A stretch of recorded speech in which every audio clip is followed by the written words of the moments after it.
Clearance for 45mm tires? Check. Mounts for 4 water bottle cages, racks, fenders, bags? Double check. Rear ISO speed to take out the bumps? Triple check. Trek has been late to getting into the gravel bike game, but with the new Trek Checkpoint, it is fully in the game. There are 7 bikes in the all-new Trek Checkpoint lineup. They range from $1,700 or 1,450 pounds up to $3,800 or 3,400 pounds. So you've got the Boone and the Crockett cyclocross bikes, Boone being the carbon bike with front and rear ISO speed, the Crockett being the aluminum version that has rear adjustable dropouts. You have the Domane endurance bike. Trek recently came out with the Domane Gravel, which I heckled a bit.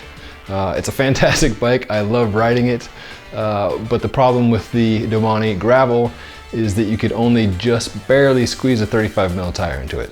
And then also you have the Cross Rip 3, which is the all-around commuter adventure bike. So the new Checkpoint line takes elements of all 3 of these bikes and builds them into one super do-it-all machine.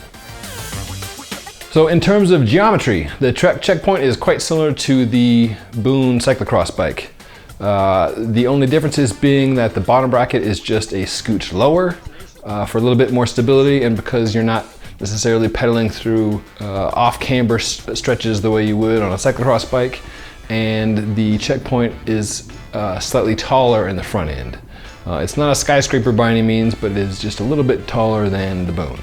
From the Crockett, the aluminum cyclocross bike, the Checkpoint takes the adjustable dropouts.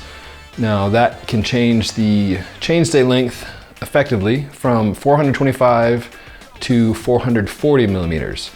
Now just for reference, a road race machine usually has about a 405 to, now we're saying with discs, 410 or 415mm chainstay. So 425, quicker, nimbler. The 440 is if you want to load the bike up and do some bike packing. Another benefit to the adjustable dropouts is should you destroy your rear derailleur in a gravel race, in some mud bogging, slogging event, you can convert the thing to a single speed and then adjust for your chain length with that adjustable dropout. So designed as such, it's not the Amanda. It's not an ultralight climbing bike by any stretch. The aluminum frame weighs 1,570 grams in a size 56, and the carbon frame weighs a claimed 1,240 grams. So how does it ride? It's fun! The middle of the road geometry lends itself to a planted but not sleepy feel. The head tube angle is 72 to 72.5 degrees depending on the size. So that's, endurance road bike geometry, so it won't feel unnecessarily sketchy when you're rattling along on some rougher roads, but it's not like a tractor steering. The bike takes anywhere from a 28mm tire all the way up to a monstrous 45mm tire. It comes with the Schwalbe 35mm G1 tire, a regular clincher on the lower end models, and then tubeless on the top end models, such as the one I tested, which is the SL6 model. Trek's reasoning for speccing this 35mm tire is that it feels fast, it feels good, and that when you're riding gnarlier stuff, a bigger tire is certainly your friend. But if you want to use this for commuting or some lighter fare, this G1 is a solid all-around tire. My mountain bike brethren think it's too thin, it's too small. I come from the roady, leg shaving side of things, so for me it feels perfectly large and grippy, and for the type of riding that I normally do, which is usually dry dirt roads and very low-key trails, it's an excellent tire.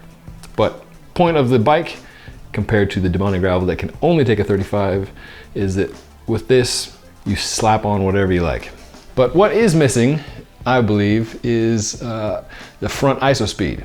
So if you look at a bike like the Lauf True Grit, which has its 30 mils of leaf suspension, or you look at the Specialized Diverge, which has its feature shock. The Trek Checkpoint bikes have nada by way of front suspension, save for the tires. And granted, that makes up a large portion of how the ride feels, especially when you get into a wider tire up to a 40 or 45 mil tire.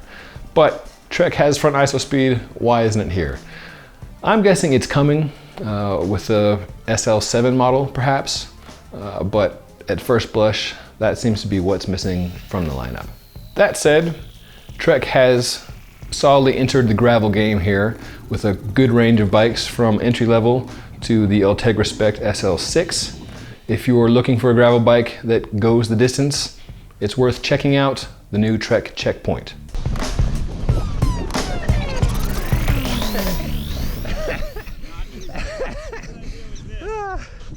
Bunch of knuckleheads.